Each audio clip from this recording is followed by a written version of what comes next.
sagalee waaqayyoo waliin ilaalu tufna. Wangeela keenya baranneetu Iyyaasuu boqonnaa 6 lakkoofsa 1 irraa kaanetu ilaalla. Iyyaasuu 6 1 irraa amma garuu kanan deemee dubbisu Iyyaasuu boqonnaa 6 lakkoofsa 10 dan dubbisa. Akkas jedha dubbiin waaqayyoo. Iyyaasuun immoo gaafa ani iyyaa jedhee isinitti himu iyyaa malee amma hin iyyinaa.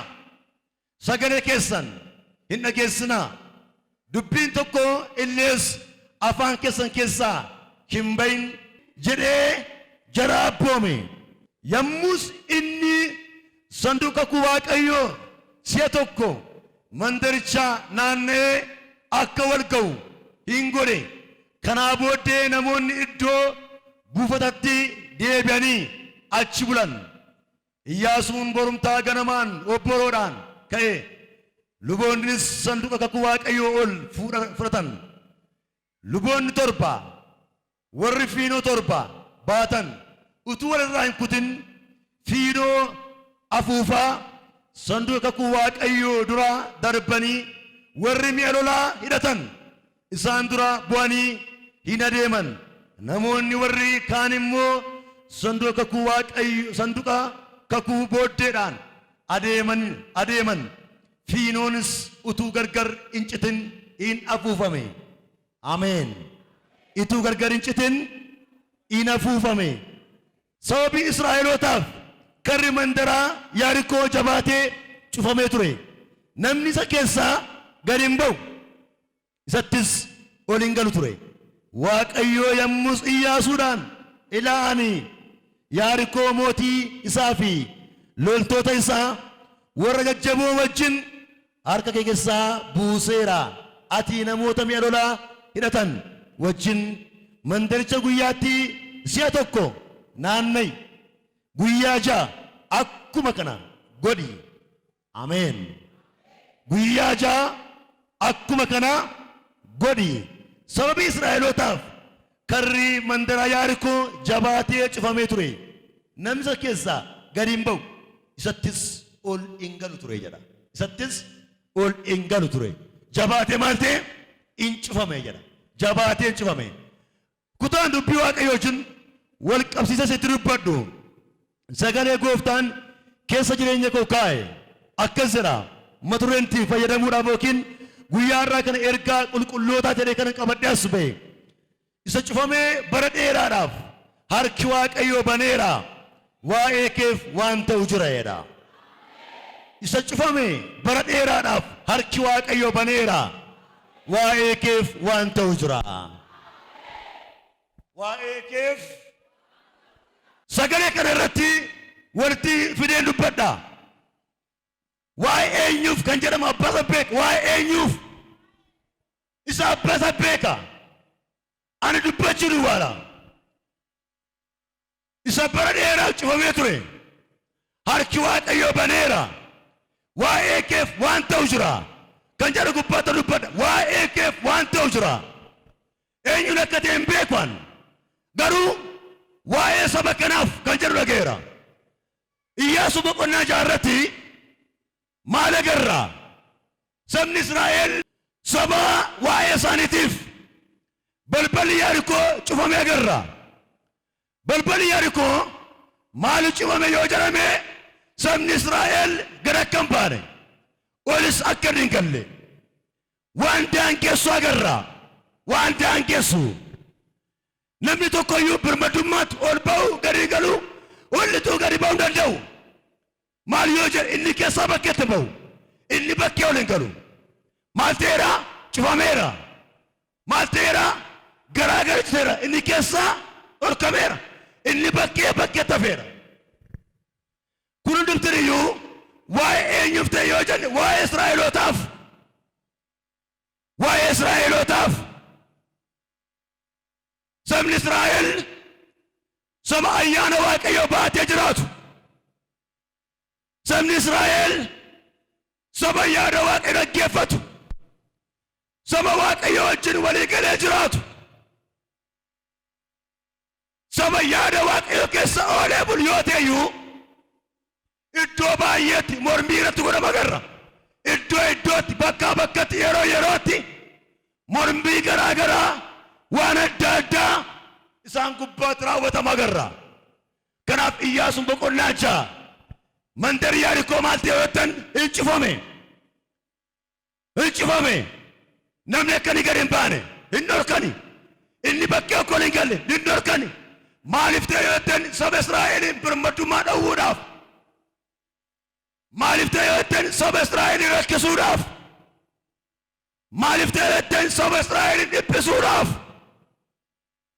Gooftaan Yesuus harka Museetiin biyya Gibxi keessaa saba Israa'el akkuma baase torban darban akkuma dubbadde yeroo itti Museen deddeebi'ee mootii Fara'ooniin gaaffii gaafatu Iyyaasuun geggeessaa Musee wajjin jira ture.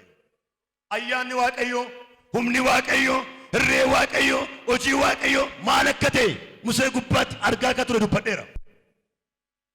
Namni Waaqayyoo Museen biyya lafaarra eega darbee booddee Waaqayyo adaraa Israa'eloota Waaqayyo saba Israa'eliin Waaqayyo karaa Israa'eliin Waaqayyo jireenya Israa'eliin dabarsee harka Iyyaasuutti kenne. Iyyaasuun Musee harkaa fuudhe. Amma garuu maal ta'e? Erga Museen dhufee Iyyaasuun dhufee mandara Yaarikoo ga'ee booddee mandara Yaarikoo maal ta'a? Hin cufama. Eeyyuu cufama Israa'elitti. Eeyyuu cufama Iyyaasuufitti. Warra maal ta'an kakuudhaan biyya Gibxi warra ba'an. Kakuudhaan biyya Fara'oonii warra ba'an. Kakuudhaan harka mootii Gibxi keessaa warra ba'an. Kakuudhaan Waaqayyo Gooftaan machaa mana mootummaa garbummaa keessaa kan baase itti cufame jedha. Cufamus cufamee nafu. Isan dubbataa deema. Gooftaan Yesuus Iyyaasuudhaan maal jedhe? Yaa Iyyaasuu jedhe. Eenaani mandara Yaarikoo cufameera jedhe. Gadis ba'aa jiru Israa'el ol galaa jiru cufameera jedhe. Amma garuu nan bana jedhe. Maal gootee naani? Ani Waaqayyo Gooftaan machaa isa cufame kanaa isinii cufame. Inni cufame kun waa'ee kee cufame. Inni cufame kun saba kee cufame. Inni cufame kun sitti cufameera. Garuu maal godha? Har'aa kaasee banuu nan jalqabaare Waaqayyootu. Eeyyuu jennaani sirraas saba keerraas ani Waaqayyo Gooftaan machaa banuu nan jalqaba jedhe. Namni tokkos keessa anarraa har'a Waaqayyo waan banuu qaba haa dubbatu. Kimbana masirraa maqaa Yesuusiin. Ichuu Waaqayyo si wajjin jiru wanti bulee kee sirratti raawwatamu kamiyyuu sirratti raawwatamaa hin hafu. Si danqaa hin hafu. Si lolaa hin hafu. Si dhiphisaa hin hafu. Har'a cufamee kan jiru waa'ee keef waan cufame waa'ee kee wanti cufame har'a maqaa Yesuusiin hin banama. Iyyaati inni waa'ee koof cufame har'a hin banama na dubbadha. Maal jedha ture Waaqayyotu ilaakin sababii Israa'elootaa fi karri mandara Yaarikoo jabaatee cufamee tureedha. Jabaatee cufamee tureedha. Jabaatee laafee miti jabaatee saba eenyutti? Saba Waaqayyootti. Saba eenyutti?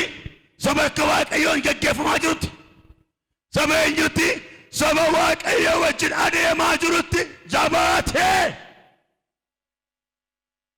Jesus. Jabaatee cufamee ture. Garuu cufamee nafu. Hin cufame. Gadi fufneedhaan adeemna. Hin cufame. Waaqayyo maal jedhe? Ituma cufamee jiru sagalee erga.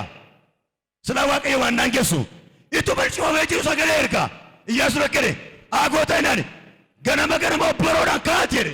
Eenaani Yaarikootti naannaa jedhe. Maal jennaani? Banuun jalqabaa jedhe. Har'a kadhannaa keetii waan siraa banamu jira. Kan kadhattu innati bultee kaate kadhattu waa sirraa banaa deema. Indumatti bultee kaate kadhattu har'an kadhattaa hin banamoota garuu banameera. Ati nagarre malee boruun kadhattaa hin banamoota garuu banameera. Iftaanii kadhattaa hin banamoota garuu banameera. Ituma banuu Waaqayyo sirraa kaasaa. Namni abbaa ergaa iyya ameen. Akkana Waaqayyo ganama obboroon kaate eenaani mandara Yaarikoo maal godha? mandara Yaarikoo naannaatti deebi'aati ol galaa jedhe. Maal jennaani? Isa jabaatee cufame irreen koo dhufeera jedhe. Isa jabaatee cufame irreen koo dhufeera jedhe. Ganama kana waan sana rakkisu gubbaatti irree Waaqayyoo dhufeera. Waan sana dhiphisu gubbaatti irree Waaqayyoo dhufeera. Waan sammuu keetti baatee irratti irree Waaqayyoo dhufeera. Waan jiribba keessa buusu gubbaatti irree Waaqayyoo dhufeera. Namni amanu iyyee irree Waaqayyoo anaaf dhufeera.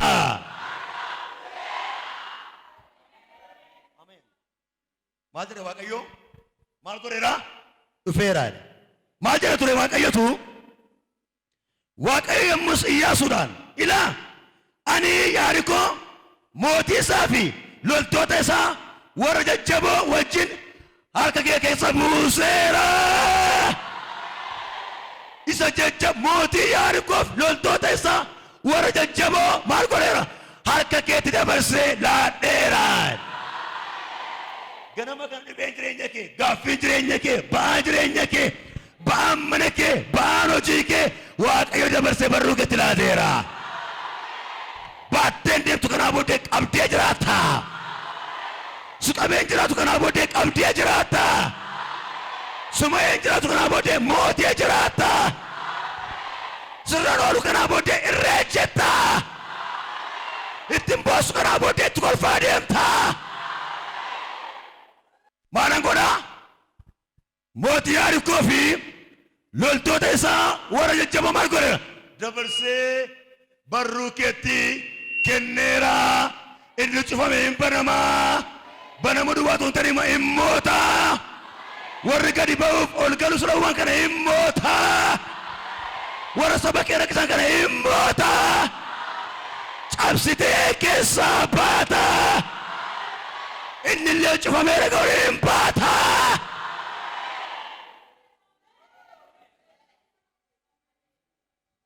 Cufaa gubbaatti sagalee ergama. Cufaa gubbaatti waan cufamee jiru gubbaatti cufameera garuu maal jedhe Waaqayyo akkane tokko naani sitti kenneera. Lama naani hin moote. Sadii naani nan baneera. Afur naani cabsitee keessaa baata. Keessaa si baasa Waaqayyo na duukaa ta'a. Keessaa baata. Ilaamee waan si marseeru keessaa irra hin baata. Dhoffattee isatti boosu. Dhoffattee isatti rakkattu. Dhoffattee isatti gaaffii gaafattu. Dhoffattee isatti bu'aa deemtu keessaa irra cabsee si baasa Waaqayyo. Natti meeramu. Cabseen keessaa baasanaa jedhe Waaqayyo gooftaan machaa.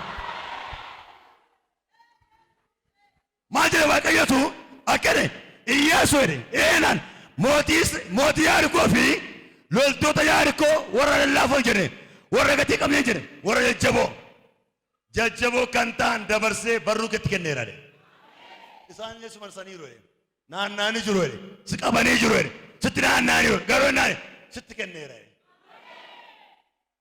Har'a natti na marseera marfameen jira dhiphadheera firan qabu qabeenyan qabu beekumsan qabu humnan qabu jetteetti boosu marfameera.